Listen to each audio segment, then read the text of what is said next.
Without faith, it is impossible to please God, because anyone who comes to him must believe that he exists and that he rewards those who earnestly seek him. Hebrews 11, verse 6. We all need faith for desperate days, and the Bible is filled with accounts of such days. Its story is told with them, its songs are inspired by them, its prophecies deal with them, and its revelation has come through them. Desperate days are the stepping stones on the path of light. They seem to have been God's opportunity to provide our school of wisdom. Psalm 107 is filled with stories of God's lavish love.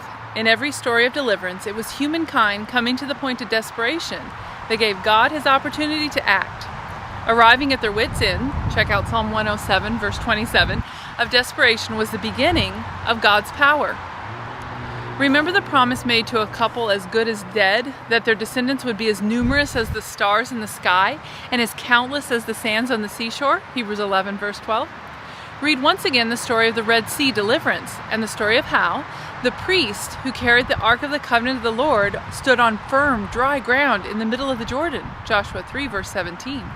Study once more the prayers of Asa, Jehoshaphat, and Hezekiah. Stand with awe in the darkness of Gethsemane and linger by the tomb in Joseph through those difficult days. Call to account the witness of the early church and ask the apostles to relate the story of their desperate days. Desperation is better than despair.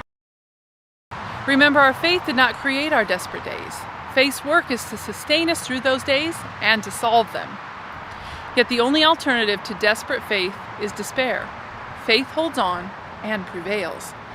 There is not a more heroic example of desperate faith than the story of the three Hebrew young men, Shadrach, Meshach, and Abednego. Their situation was desperate, but they bravely answered, "If we are thrown into the blazing furnace, the God we serve is able to save us from it, and he will rescue us from your hand, O king. But even if he does not, we want you to know, O Lord, O king, that we will not serve your gods or worship the image of gold you have set up." Daniel 3. I especially like the words, "but even if he does not." Let me briefly mention the Garden of Gethsemane and ask you to ponder its nevertheless.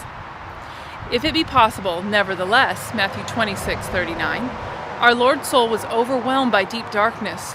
To trust meant experiencing anguish to the point of blood, and darkness to the very depths. Nevertheless. Find a hymn and sing your favorite hymn of desperate faith, and turn to your God.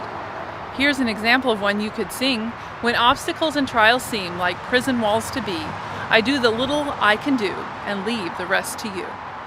And when there seems no chance to change, from grief can set me free.